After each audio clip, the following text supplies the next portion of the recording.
So, hi everybody. I'm Michele Bustamante. Nice to see so many people interested in microservices. It's fun to say, microservices. I have a company called Soliance. We do a lot of projects for Amazon, Azure, the various platforms. For the last few years now, we've been building a practice around this stuff. And one of the things we do a lot is we build message-based architectures for, large-scale organizations that are building microservices. And a lot of the reason behind that I'm going to talk about in this talk and give you some of the motivations for putting in the elbow grease that it takes to go this route, because obviously it does create another layer of things you have to care for, right? But there's a lot of benefits on the other side, so I hope to inspire you to, think about whether or not this fits what you might be doing, okay? And so with that, let's get started. Let me introduce you to our Hello World today. Hello World today consists of, browser-based apps. Maybe they could be server-side. Maybe they could be SPAs with a backend for front-end or BFF API. People love to say that. Mobile apps that have backend APIs, shared APIs that might go across all of them. You have partner APIs that might be, shared for third parties. So maybe we need to protect some of those things with API gateways, throttling, governing usage, possibly license keys that we would distribute and manage. So sometimes we have API gateways in the middle of that. We've got back-end APIs that might be protecting or accessing the business data on the back end, and then we've got back-end processing. So there's a lot going on in your typical app today. All these poor people that get out of school and now they face this instead of one big thing, right? So this is Hello World. And this is also the new monolith, because the monolith basically is this, but with a huge data backend, obviously, perfectly coupled to all of the APIs and applications that you're serving. And in addition, a lot of potential shared code across all of these things so that when we update things, we're not really sure what we might break, because it kind of all glues together, a big ball of mud, right? It looks nice in a picture till you glue it all together.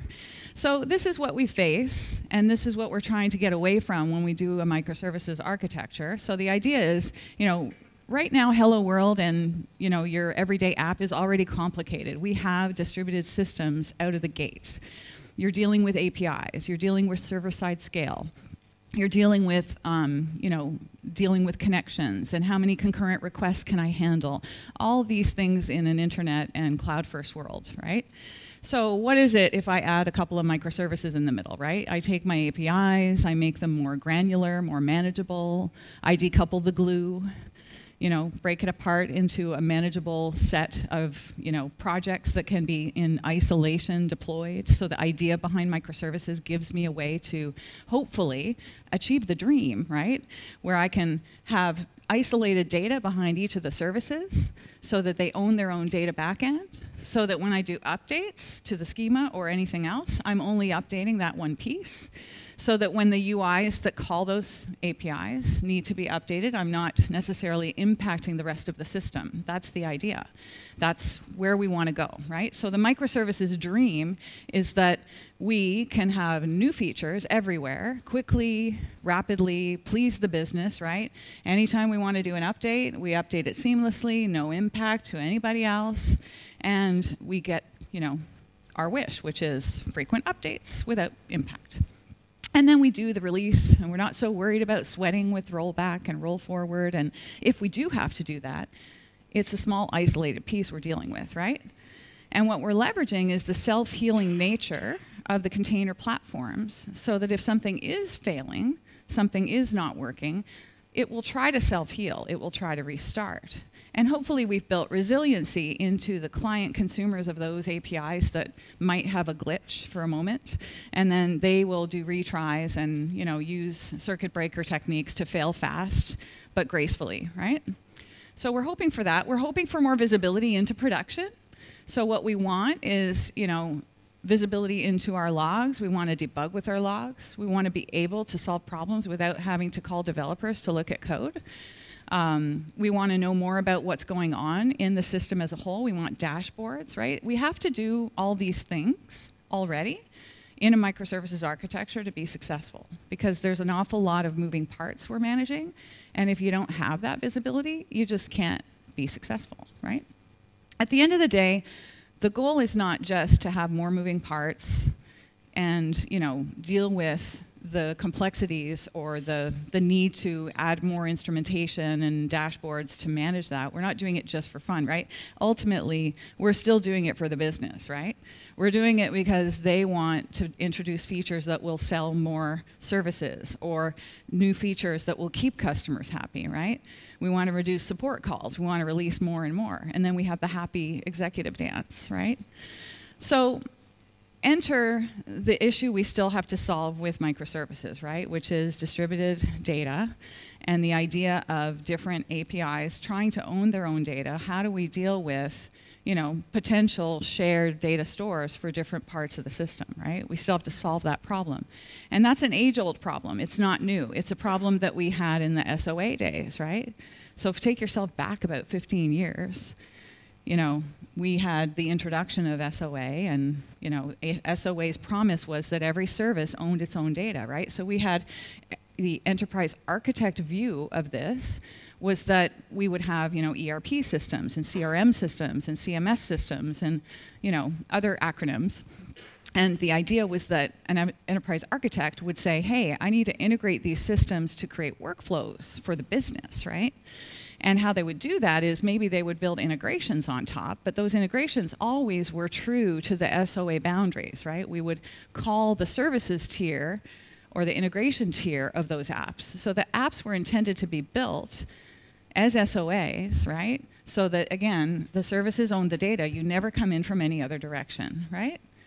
And so the principles of SOA guided us that when we build applications, we're supposed to follow those principles as well, not just the enterprise architect view, but the solution architect view. The problem is this didn't always work, right? Because the interface of those services would not do what we needed, or they'd suck, is a shorter way to say that. And then I would have to go into the back end, or somebody would build data syncs and build aggregates and produce new views into that data for the reporting of the rest of the company.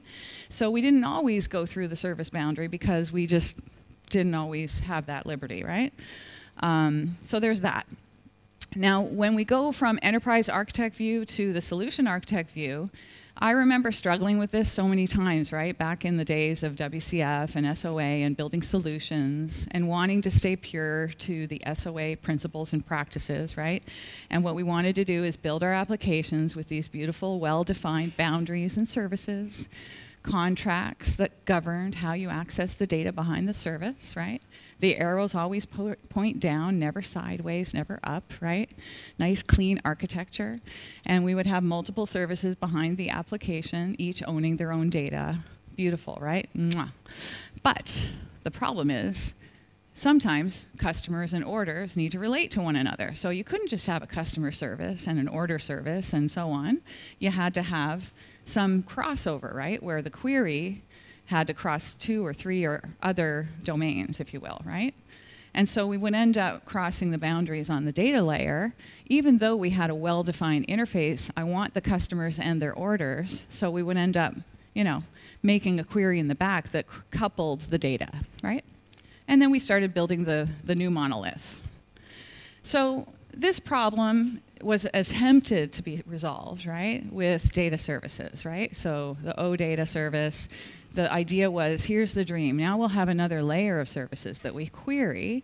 And now if I want to, you know, bring across data, I call a service tier, and I'm still following SOA principles now because I'm calling a service that owns its own data. There you go. But that didn't perform, right? So now we've got a performance problem. We've got to aggregate information, and it's simply not going to go well. So we ended up going back to this and saying, well, you know, basically, who cares? I'm going to go back and I'm going to cross at the back end so that my system performs, and we'll just take the hit on the SOA principles. Thanks. So our goals to maintain those principles, maybe SOA was really more for the enterprise architect at that time, right? It was really hard to do that in a solution. And I think that microservices, and in general, there's a few ways you can approach the distributed data issue, this problem, right? One is we can have two-phase commit across distributed data stores, across services. If you're actually using, back in the day, SOA had, you know, distributed transactions over XML. No thanks. We tried. It was an attempt, yes? So two-phase commit is one way to deal with distributed data. We've got compensating operations to deal with distributed data if you want to keep pure to your boundaries. And then we've got eventual consistency. And in a microservices solution, you know, you'll probably see a lot of people talking about eventual consistency as a practice. And when we embrace that, messaging goes very nice with that hand in hand. So that's not to say that everybody in this room is going to do everything eventual consistency. But I want to debunk a few myths. We've certainly had our share of customers that were skeptical about doing eventual consistency. Part of the reason is because they've just done it badly in the past. It happens, right? The system was a mess anyways, and then they tried to do eventual consistency on top of something that was already a mess. And so they didn't have a pattern to follow clearly across the solution or across the apps they're building. So it became a bit chaotic. Oh, let's throw some messages over here, and that'll work. But there was no structure behind it, no design, right? And so the answer to this is not, hey, let's throw a bunch of messages in and get some eventual consistency. The answer is you have to design it. So if you're going to embrace eventual consistency, it is a design pattern, and it involves having some practices that go alongside possibly messaging. So that's what I'm going to talk about, okay? So when we think about microservices and eventual consistency, what I think about is, let's have these services that own their own data backend, right?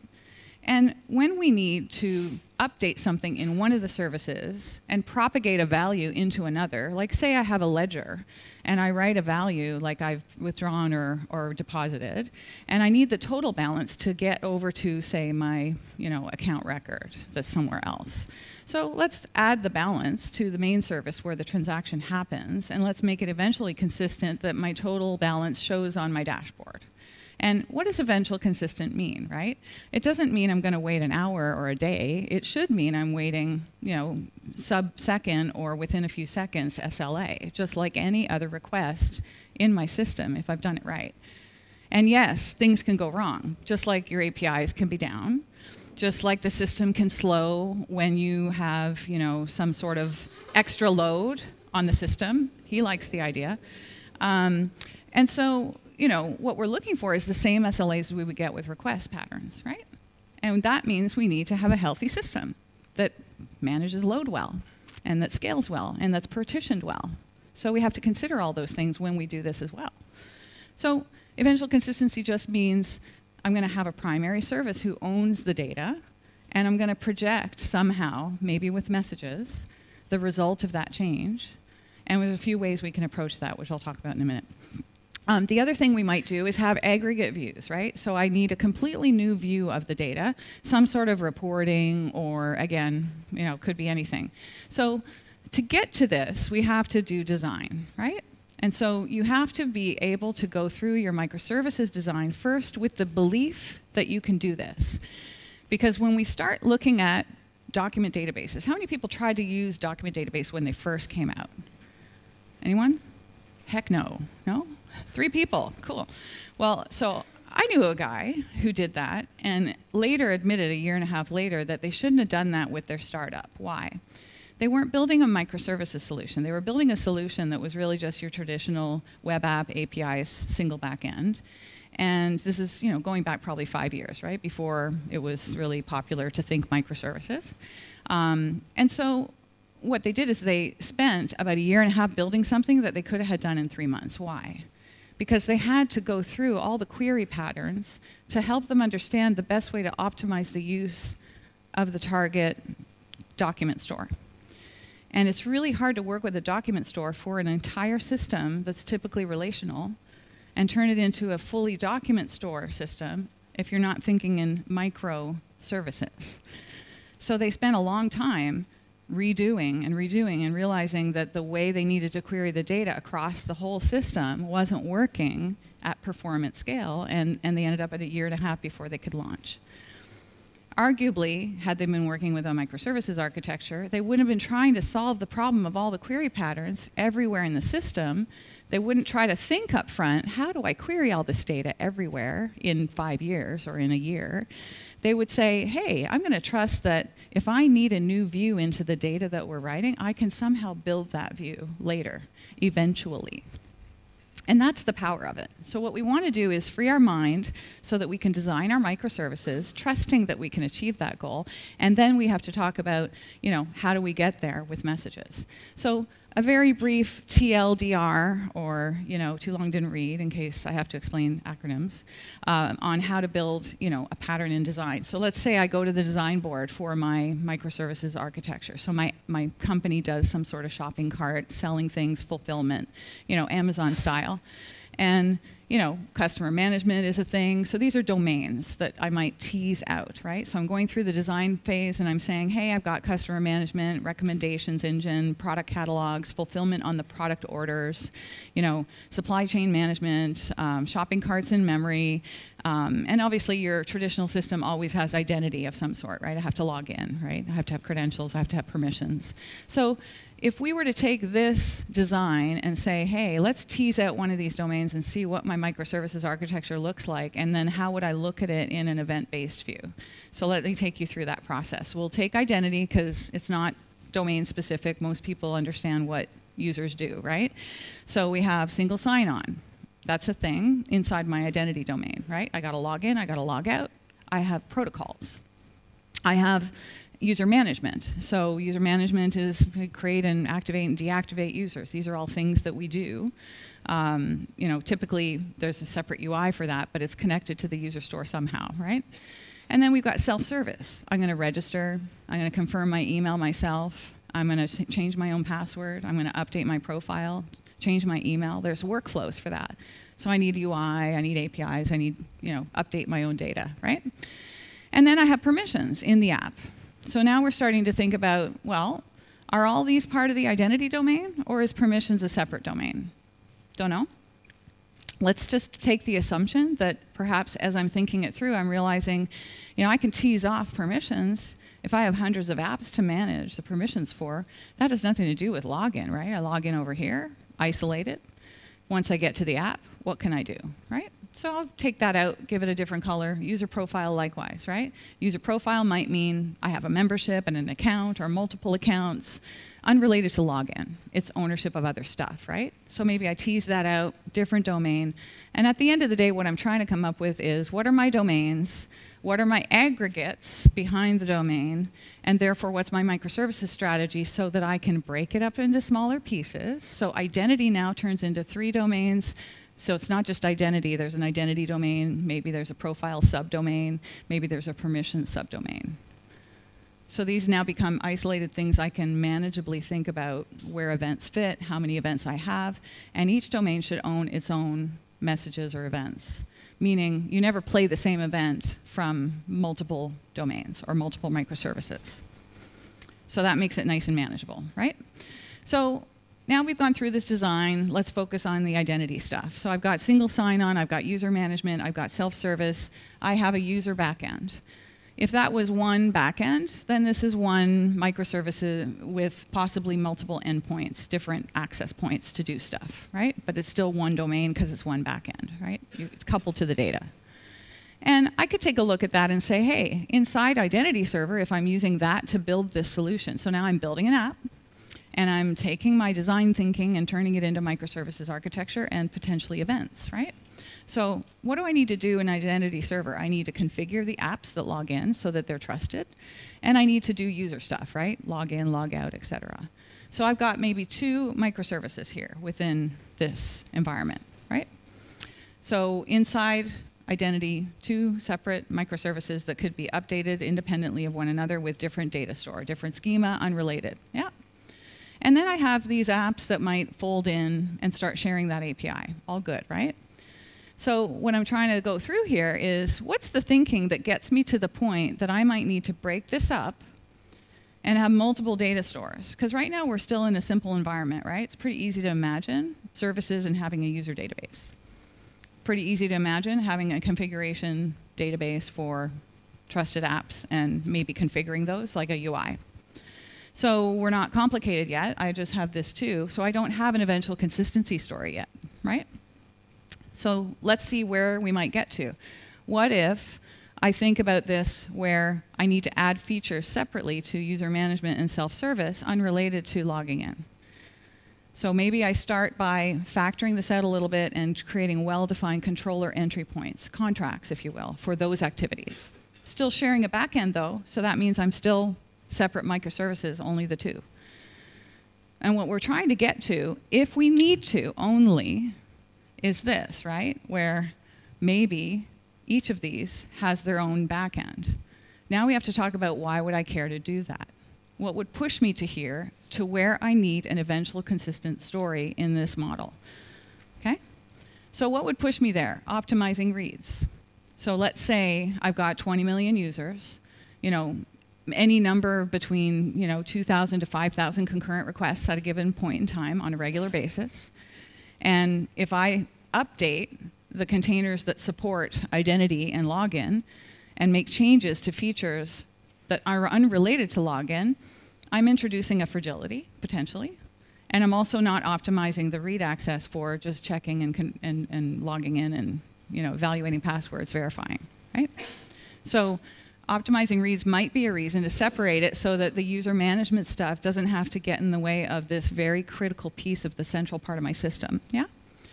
Another thing, internal configuration control. So let's say I have all these people, 200 apps, this is, example, some customers have hundreds of applications they're managing in identity.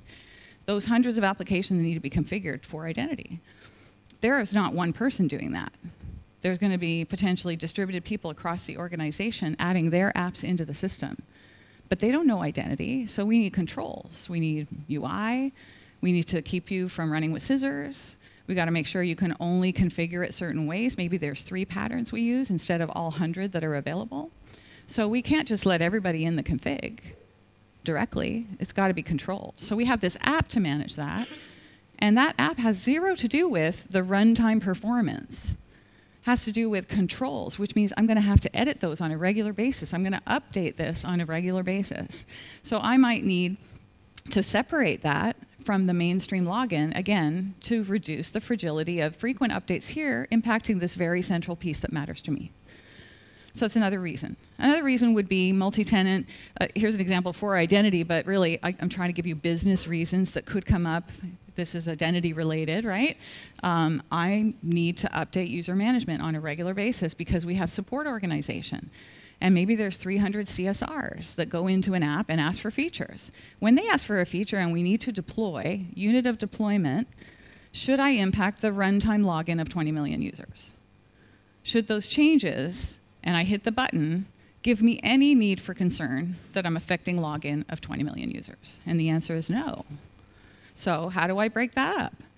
The unit of deployment is I've got an app to manage, to manage the users and do the CSR work, and that's got to be something they can ask for features. And the whole point of microservices is to align with the business capabilities. These are different business people. The customers log in, my CSRs need features. And now I've got self-service as another one. Again, keeping to the idea that I want to offload work. I want to keep it so that, my customer service representatives are not getting too many calls from, users having problems. So I want to update that set of features frequently, maybe, as it's evolving, to help them help themselves so they don't call us and force me to hire 20 more people for customer service. It's a real dollars thing, right? Okay, so again, looking at how you break domains apart, looking at the reasoning behind needing eventual consistency even within a domain, potentially, is about this type of thinking. If you were to pop up a level, we could just say each domain, I have accounts and orders and customers, might have features that I write new data and it needs to eventually propagate, like the ledger and account balance thing that I mentioned before. So I'm just giving you things to think about. So the goal is get to the point where the right balance of separate microservices and domains is sort of outlined. It's not going to be right the first time. You might evolve. You might refactor. It's OK. Accept that. And the whole point of getting a good momentum behind your microservice deployment is that you should not be afraid to have frequent change, right? Because we've got good practices in place.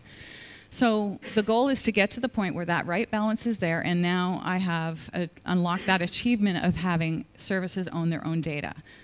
So I've had this free mind. I know I can eventually consistent project data to another service, backend, right? So I'm going to just trust that I can get there, and now I have to figure out how to get it done.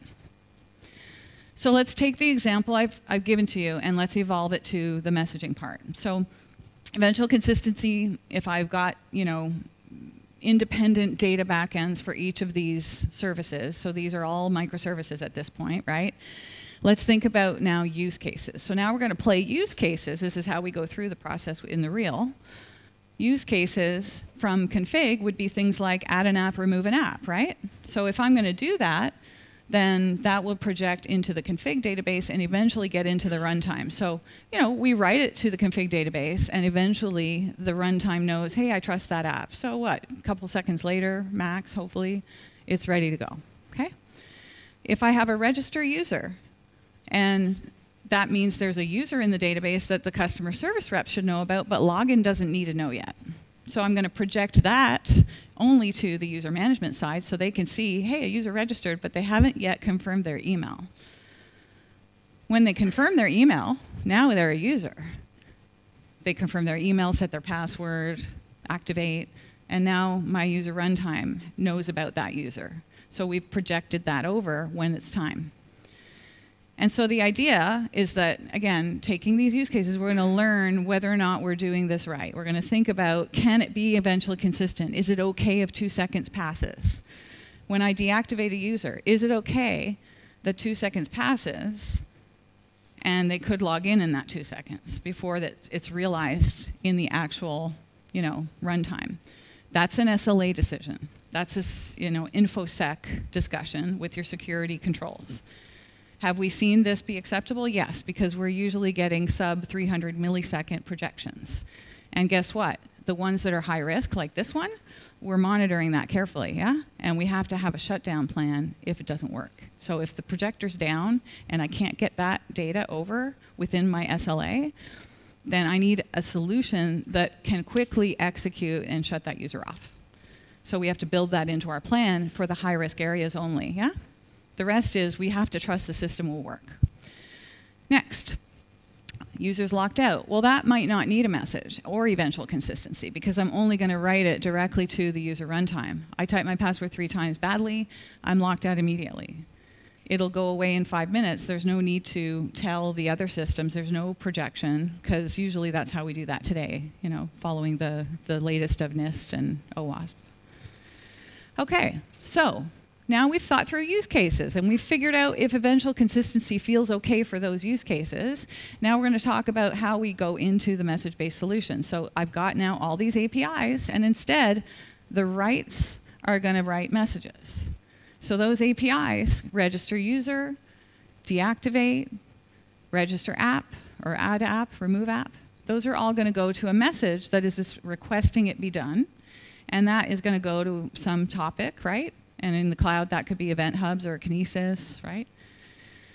And then what's going to happen is, config runtime, well, that's really a read process, right? So take that away. That's not discussing messages at all. We're not doing any writes from the config API. We're just reading, yeah? We're doing writes from all the other APIs. So those will all have messages in place. And then what we need is a projector or a consumer that will project the data to their backend.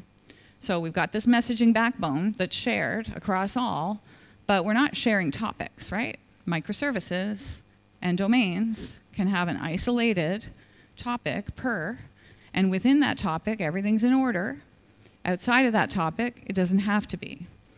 If you need order across topics, you need things like process managers. So that's doable in a way, right, if you need it.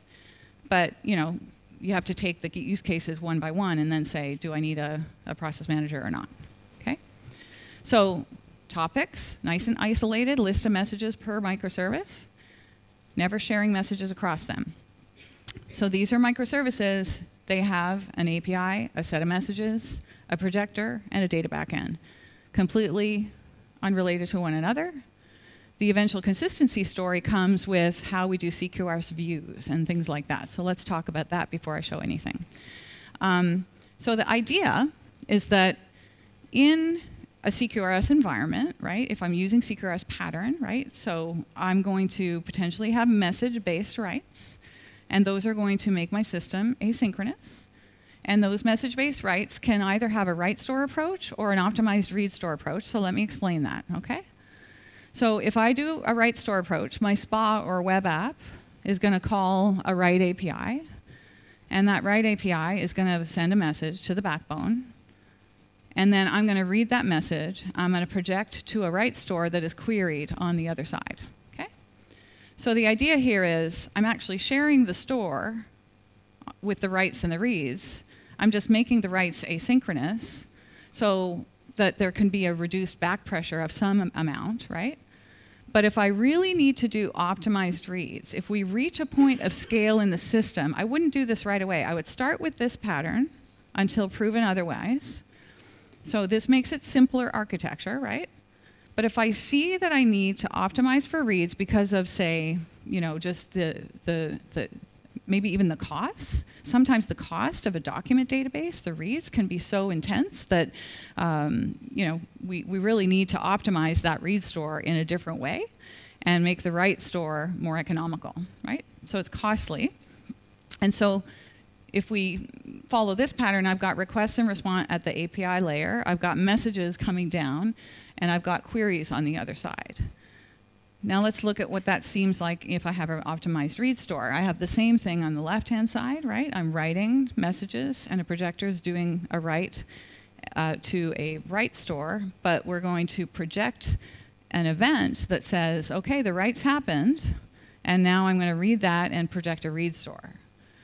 And there's different technologies to support this, right? Like in Azure, we use Cosmos, and Cosmos has, you know, really reliable event triggers for every write, and that goes to the event grid, and the event grid picks it up, and then we can do that. I mean, making it sound trivial, it's not like a lot of time didn't go into planning that architecture and getting it tuned, right? But it's doable, is what I'm saying, because we do it. So I write the topic, the event, and then so now I've got requests coming in from the web app, right? I've got messages being written to the write store, and I've got events being projected from that write so that it's, you know, a guaranteed, we have written it, it is successful, now it is a true fact. Once it's a fact, it can be an event, right? Events are facts. Messages are requests. I request that you know, add the user. Or create the registration, and then the event is, okay, registration was created, yeah? So now registration created, I'm going to add to the read store, and now the query API is going to the read store. I've now optimized the reads, okay? So the queries on that side can be highly performant. Now, that's just the internals, right? So I'm just trying to give you a picture of how CQRS could work in either direction. Now let's talk about how it works from the perspective of how do I get these data stores eventually consistent? What are some other ways, right? So another way is that I can have the user registered event or message written to the backbone, and then I can have other interested parties to that event. So a CQRS view also gives you a way to do this, where when we write to the user self-service that a user was created, but I'm not yet a user, I haven't set my password, I'm waiting for the email, right? I registered, I get an email. The projector on the user management side says, I care about that message too. Let me listen in on your messages as well as my own. And then I'm going to update my data store. See? So that's called a CQRS view. And that pattern helps us support another way to do the eventual consistency without doing another event out of the back end. The decision comes down to architectural preference and also, you know, any guarantees that you need in terms of delays to the writes. Yeah? So next thing over here, I might have email confirmed. Now I'm a user. And now I need to update the user runtime. So I'm going to have a CQRS view pattern there as well. Next thing, I get locked out. Well, that doesn't do anything because that's only going to the one user runtime. I deactivate a user, I have a CQRS view on both sides, right? So the user self-service should also pick that up too. I forgot to put the arrow. Okay, now, all of this is leading to what are some of the other value propositions, and then I'll get into a demo, yeah? So the other value proposition of this whole story is I've now created a message-based architecture whereby creating users, managing their life cycle, logging in events are all part of an event backbone, an event-based system. And now I have this really powerful piece of data outside of my read stores or write stores. I've actually also got messages that I can replay later to build new projections. So now the source of truth. How many people have built a history table before? For things that you needed audit record of, right? Like everything that happened. Oh, the user's permission changed this day, and then somebody else changed them that day, and or could be any number of things, right? So audit is a big thing today. Compliance, regulatory requirements, and what we need is an easy way to get that done. So not that messaging in general is easy. Okay, right? I'm used to it. I do it a lot more often with a team, obviously. So, we're having success with that. But once you've embraced that, you get this side benefit. And that is now I can project from those messages. I can go back in history and replay those messages and build new stores.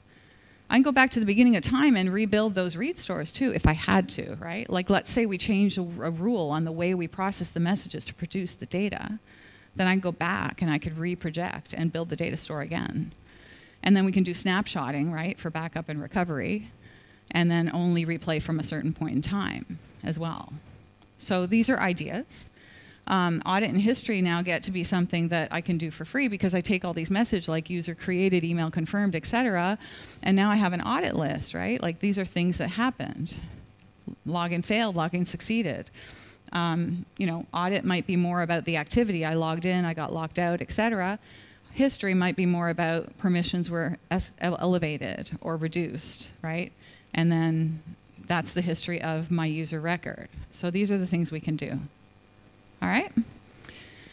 So we go from this design, hopefully that explains the motivation and some of the things we care about, and we now have to apply this plan into a technology stack. So we have to choose how we're going to go.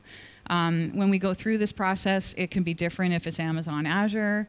It can be different if you're using like a backend that is an actual event sourcing based system like Event Store or Eventuate.io. But if we're just using a messaging backbone, then we do it slightly differently. So the rule of thumb that at least I personally have seen is if you can do PaaS or platform as a service anywhere, that's usually really a win because not only can they give you the scale, like cloud scale, but they're managing it for you as well. So whenever possible, if we're in Amazon or if we're in Azure, we're going to use Kinesis or we're going to use event hubs, for example, right? Could be Service Bus in some cases. But for streaming events like this, we usually use an event streaming like Event Hub. And so a cloud technology stack might be, I've got all these Docker containers, so I need my Docker platform, right? I need to be able to deploy those containers somewhere, like to the AKS or Azure Kubernetes Service. Could be a different one in Amazon, EKS. We're going to have maybe some other things like caching, so this is a PaaS service. Anything I can offload to PaaS, win. So I've got caching. I've got App Insights for logging, so it's all built into Azure, right? So I get my end-to-end tracing almost for free. Almost because, of course, you have to watch how you do it and see that you can get the logs you need, right? Event Hub for messaging. And then possibly Cosmos or SQL backends. And this is another interesting thing from a microservices perspective. I can choose if I want my backend to be SQL or Cosmos, right? I don't have to have the same backend for every microservice. Depends, right? We have a policy server product, and that product is highly relational in its backend. So we use relational database schema. And we've had the odd person ask us, well, can we just deploy it and put it on, Cosmos or a different backend? And the answer is no, because like everything we do is based on that relational schema, and all the performance testing around the queries and so on is based on that. But that's a microservice. It shouldn't matter that this one is SQL and the other one is Cosmos and another one is Couchbase. It doesn't matter. It's right tool for right job per microservice, right? So we can have that freedom as well. And so this would be my cloud stack, and I'm going to deploy that with queue control over to Kubernetes Service. Those are my containers. And then I need a local story for this. So this is the other piece I like to tell people is when we build these systems, you need a way to troubleshoot and test this end to end without having to, all of you, figure out how you're going to share the dev cloud environment. a sizable company with lots of developers or different teams, it gets really complicated to onboard new people and get them productive and figure out where they should work, and that I'm using the same messaging backbone you are, and now our messages are stomping on each other while we test. Doesn't work. So we need a local story, and that's one of the power of Docker, right? So I can have my Docker Compose Up story locally, whereby I have my Docker containers running on my machine. I've got Redis, hosted locally in a container. I've got maybe Elk instead of App Insights for local debugging with my logs to make sure I'm getting the right, data in my logs, and I can troubleshoot. It's going to make production better if I can do that. I'm going to have Kafka maybe, or Event Store locally, and that's going to be my messaging backbone when I'm testing. And then I'm going to have some database that's as close as possible to what I'm actually deploying in the cloud. So Cosmos is an interesting one because right now we don't have a container for that we can use with Linux containers. And because of that, I can't do all my Linux containers compose up with Cosmos, so I have a choice, right? I can either use the Cosmos tool if I have a Windows machine, or if I'm on my Mac, I don't have a tool yet. So what we do is we do a provider pattern that switches between what I'm using on-prem or in my local machine to let developers be productive so that every one of you could say, git pull compose up, boom, it works. Data initialization, boom, it's in there. There's a container that initializes the database locally so that you don't have to seed your own data to work. So total productivity gain, right? Sweet. And then, sometimes we'll use Postgres because that can play both SQL and also doc database, because I can use Marten with Postgres. And so we'll sometimes use that. But, this is just one example. So you need a local story. And so there, I'll flip over and we'll do some demo somewhere. I think I just did the wrong screen, but we'll get back there. So what I'm going to do is I'm going to go to my command here, and I'm going to show you a couple things. So first and foremost, I've got a bunch of different scripts here, and these scripts, I'll open them up in code, but the idea is I can run the full kind of back end and front end of the solution that I just described, right, in containers on my local machine. If I want to debug in Visual Studio, then what I might do is something like this, right? I can do a cat start. Okay, so what this is going to do is it's going to run a script that's going to do a compose up on certain list of things, right? So I'm going to do a cat on demo, backend PS1. And what this is going to do is going to do a Docker compose, if you're familiar with Docker. And what that does is it runs, creating a network, creating the Postgres backend, creating the Kafka backend, creating Redis, creating Elk. And that's giving me my backend. Now I can go to Visual Studio, run the front end, and I can actually debug, but hit a backend that's on my local machine instead of going to some cloud and figuring out where to configure that, right? So that's one kind of starting point. Usually you'll build a bunch of scripts for things like that. So I can do a start backend, and then this will start those containers. So now I'm going to have a Redis and an Elk and a bunch of things.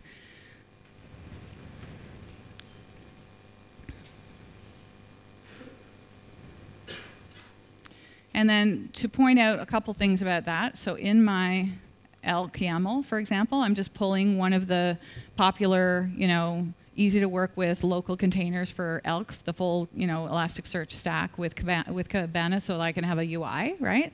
And what that gives me is a way to easily debug, right? So I can come over here, and well, there it is, right? So localhost 5601. So let's do that. Oh, it's not running yet. Wait for it.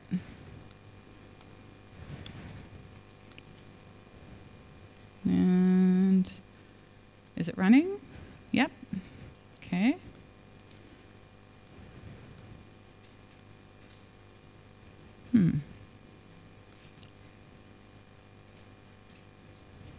Internet? Don't need it. That's interesting. I'm going to just check that the Docker container ls, let's just check that it's still working, because every once in a while they start and stop, right? So let's see. I got elk. Yeah. And it's been up for 15 whole seconds. Wow. How about we do this? And I open up a new Chrome. I don't know why I'm bothering, but I'm just trying to see. Hang on, wrong one, 5601.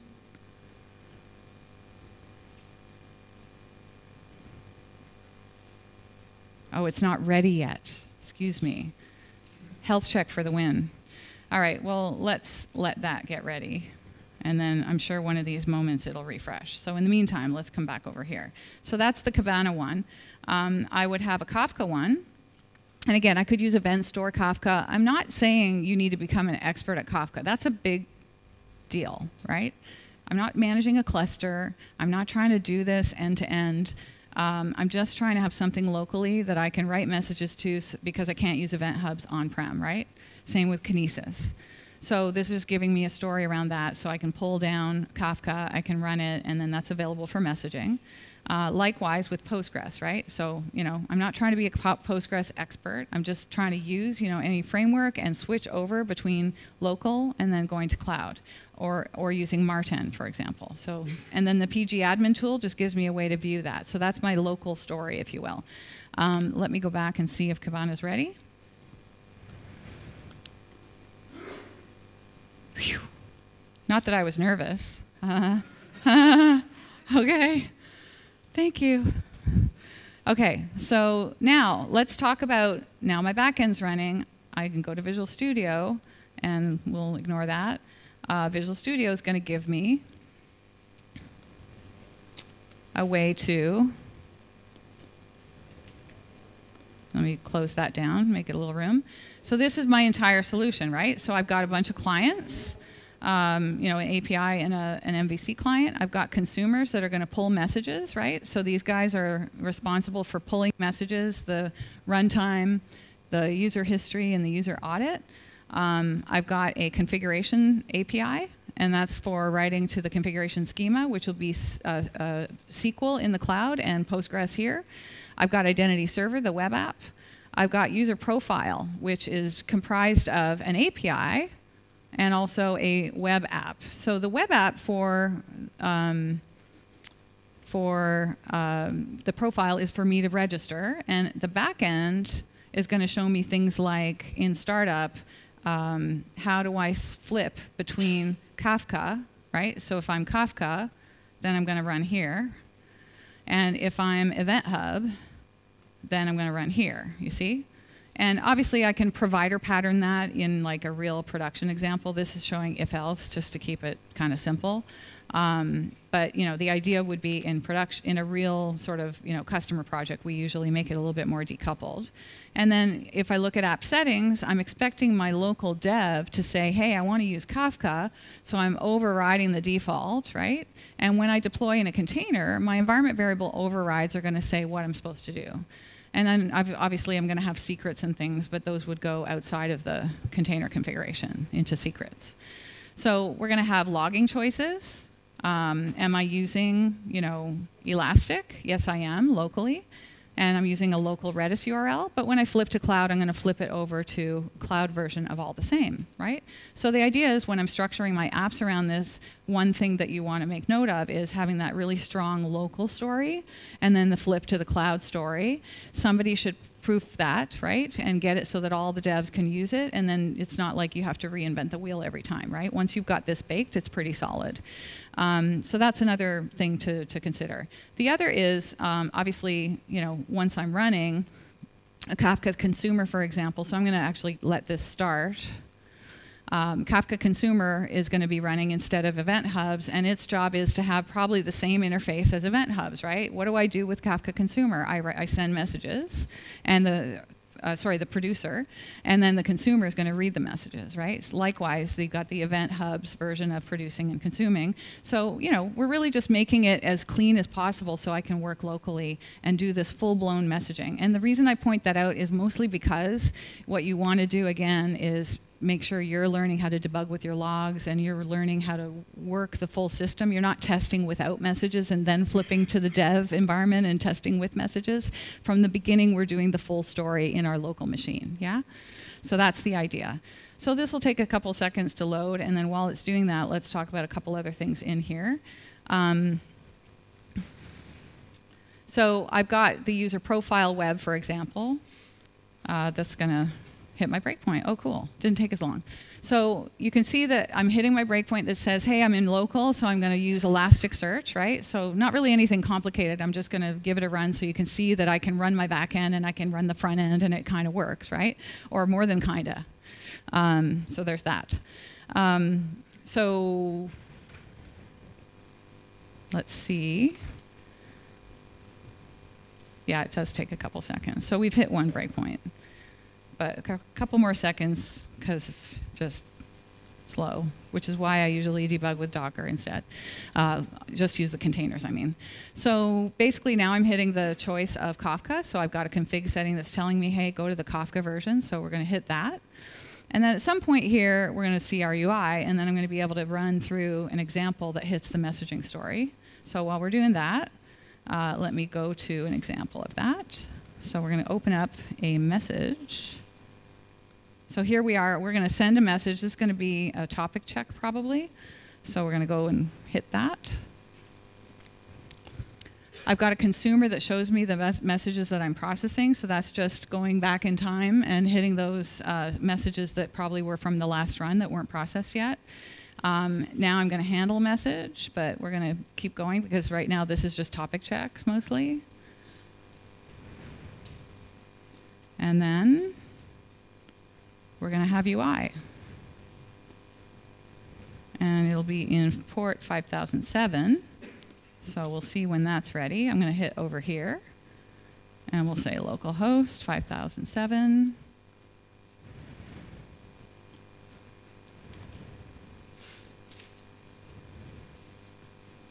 And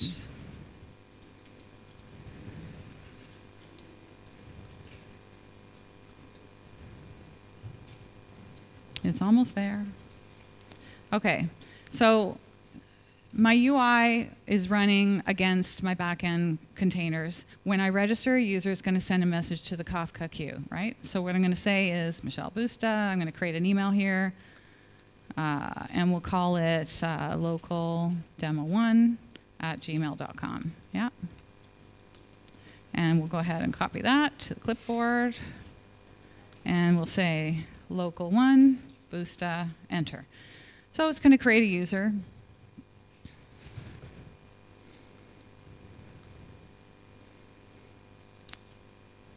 And that's hitting, again, backend containers. But I'm going to hit a breakpoint.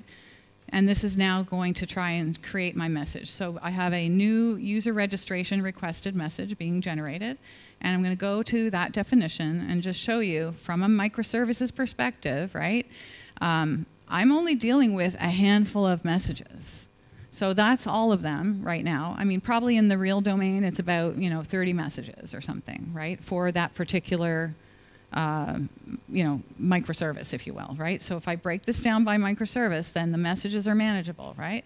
I'm going to have a solution per microservice. I'm going to have a separate API per microservice, right?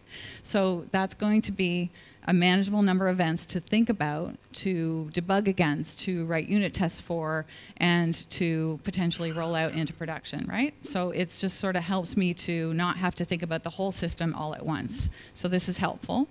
I'm going to hit go. So that's creating that message. And we're going to send the message. So that's just serializing that and getting it into Kafka. And then once it's done, there's going to be a handle. So we're going to process the message. So we're pulling that and doing a commit to the database on the other side, right? So once that's processed, we now should have navigated. That might just be me not having an API running, but I think at the end, what we're going to do is pop over here. So scroll down, and what I'm going to do is, okay, cool. Okay, so right now we have only the back end running. What I'm going to do is I'm going to start the front end. So I'm going to start the apps, whole thing is going to run locally, and I can go end to end rather than hitting in Visual Studio, which is a bit slow. So we're starting now the front end. User run to, I forgot to stop Visual Studio. Hang on. Got to stop. Ports are being used. Stop that. Get out of there. And hit back. All part of my plan to remind you about ports, because, you know, that's important. So now I'm going to run the containers. And because I had an error, PowerShell will be red, which is lovely. But it doesn't mean there's an error anymore. And this will start up all of those containers that were in the solution. And once that's all done, now I can just go to the same port 5007, and away we go. So I'm going to go over here, localhost 5007, boom. Not ready yet. It will be. It will be. It will be. Almost. Docker container ls. And we've got all of them running. Profile web, 5007. Yes. Okay. Refresh. And it should be ready. It's thinking. Who wrote that slow app? Okay, so now let's try it again. Paste. Not that. Localhost. No. Michele Busta at gmail.com. And Michele Busta, enter. And now it will register. So it's going to take me to a fake email page. It's going to send a message to Kafka. And Kafka is going to say, you know, the backend consumer is going to say, okay, we're going to send a message to the user. We're going to write that the registration was requested. But now I'm going to click my link, and I'm going to go through the process of setting my password. And we're going to do that. And it's going to fail because I'm going to give a bad password. And that's okay, because I'm going to debug with my logs. So I'm going to go over here, and I'm going to do a query for password. And I'm going to find that error. And I'm going to get whatever that error is, and I'm going to say, hey, why don't I do an end-to-end trace so that I can really debug with my logs? So I'm going to go and add the activity ID. Boom. And when I add that and take away password, I'm going to be able to see all the messages that happened leading up to this problem so that I can troubleshoot locally with my logs instead of running in Visual Studio, which was too slow anyway. So now I'm looking at all the things that happened up to that error. I'm figuring out the problem, and if I don't like my logs, I'm going to go fix them and add some more intelligence so that I can debug with my logs later. And that is my local story. So what I'm going to do now is I'm going to do the cloud story. And so what we'll do is probably stay in the red screen.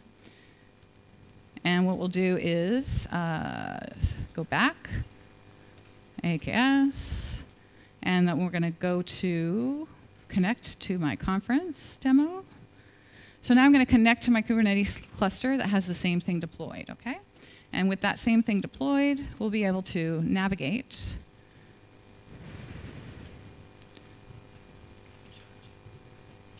It's not. I only have a few minutes left, don't worry about it. It's the plug's not working, so he's worried about my power. It's nice. Okay. All right. So this is going to connect to Kubernetes, and while it's thinking about that, we're going to go to Azure, and we're going to go to portal, azure.com. And we're going to log in, because apparently it doesn't remember. And liar.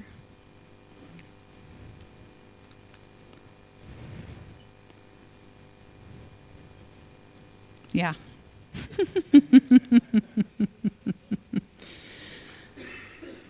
I have my phone here. That's a good thing, huh? I'm very secure. Yeah, okay. All right, and in the meantime, Kubernetes should be launching. So we're over here. Yes.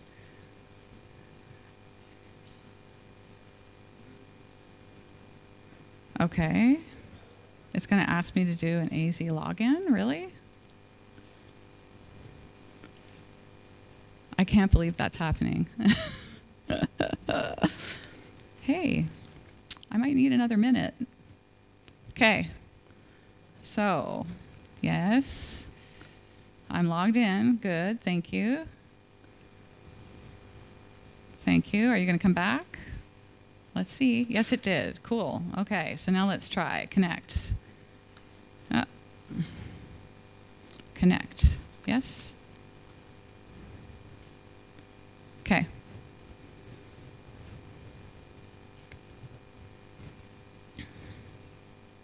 I love that that just happened.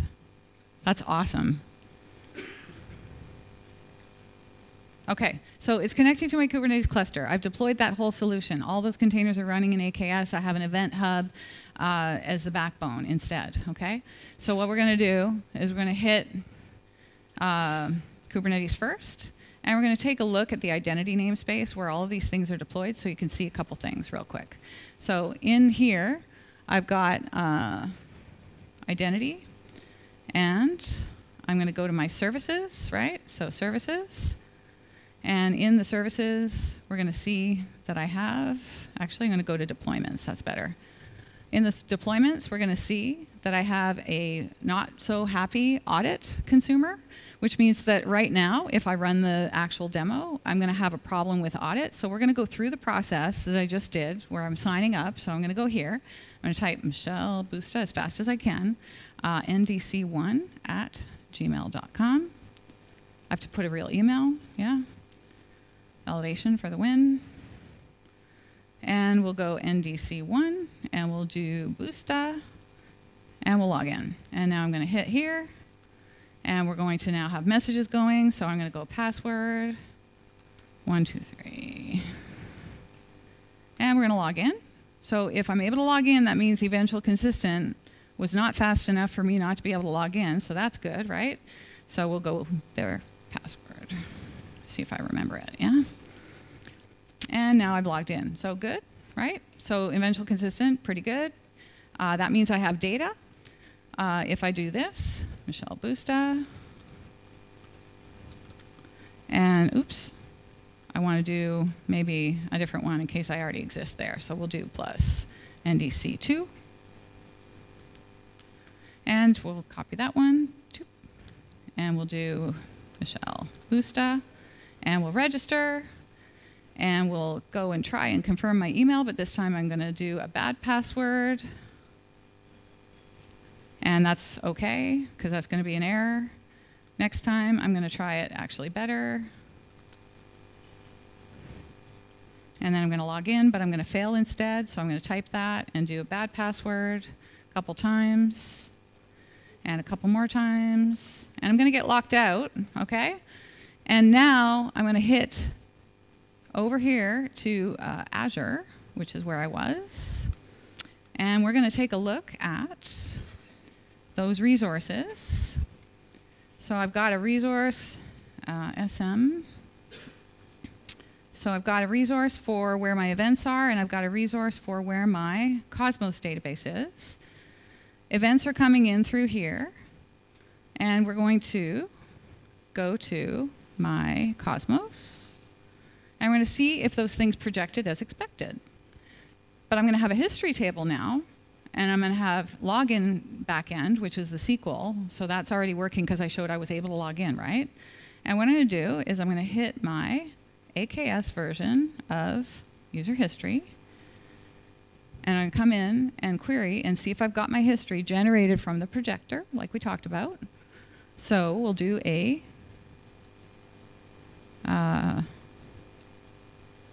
this is Kafka. This is DCOS, Swarm, and someone here is AKS. Where's my AKS one? That one? Good. Okay, so I've got user history, and I'm going to do a query, and we're going to say execute this one. And then what we're going to do is, this one says C underscore or C dot. Actually, we'll do star. It's fine. And I'm going to say where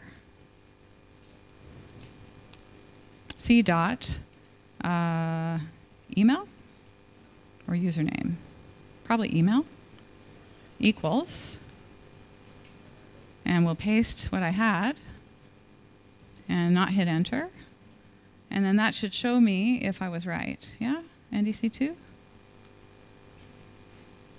Or is history projecting? Is probably email or username. That should be there. So if it's not there, then it might be because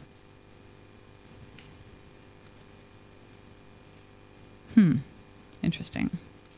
Okay, we're going to do this instead a different way.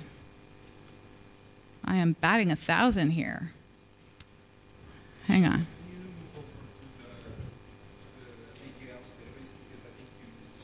I know. Oh, is it not doing the right one? Oh, no way. Thank you. Pair programming. Is this one AKS? Yeah. I love this interface. Okay, let's try that again. Better. Where c dot email equals that. Yeah? Okay, there we go. Okay, whew. Thank you. And now we're going to take that user ID, and we're going to do this. I'm going to say where ID, subject ID, equals that. And that's going to give me all the messages that have happened, including c dot message type. Yeah? And now we can see all the messages that have been projected, user created, login failed, etc. That's all my history fully functioning, right? And so now the interesting thing is if I do that same query over on Audit for the same user, right? We're probably not going to get anything right now, but we are in about a second, because what we're going to do is we're going to head over here and we're going to do cd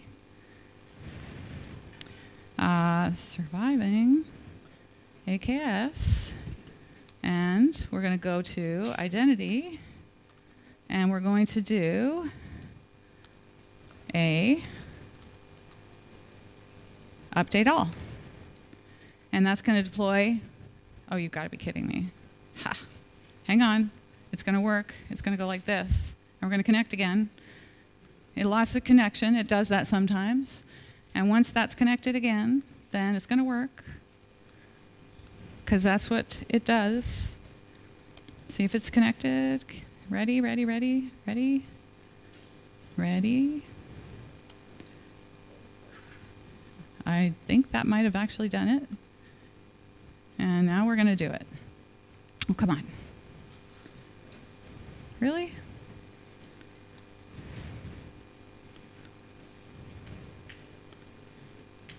I hate you right now.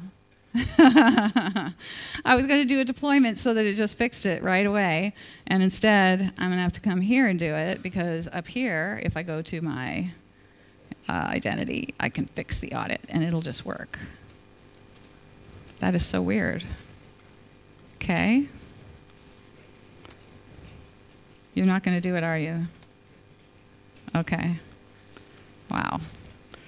Okay, well, audit's failing, so we're going to just go in here and we're going to fix it. And I'm going to fix it by fixing the Cosmos 0.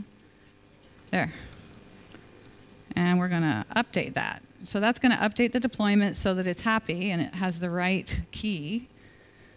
And that means Cosmos is going to show me fun stuff, which is here in identity, here in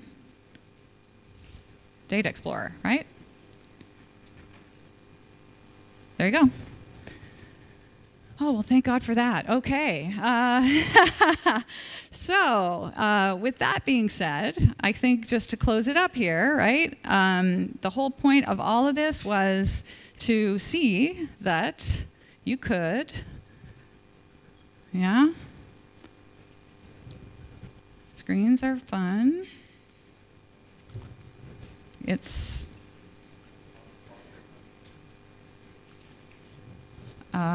okay. Slides? Slide bugs? No?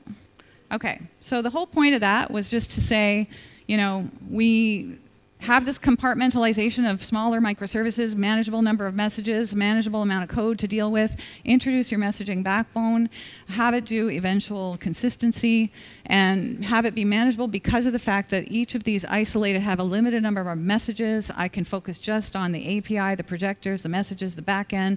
I can count on the eventual consistency, build my projectors. So the idea is I have now this repeatable pattern, a manageable amount of things to do in each.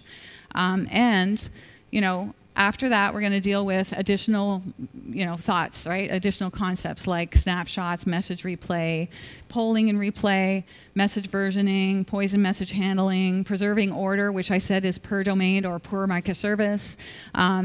If everything can't be eventual, we can deal with those cases on a case-by-case basis.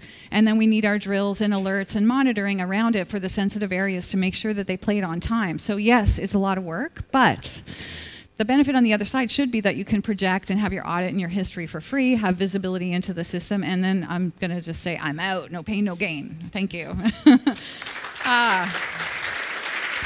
Thanks. And that was painful.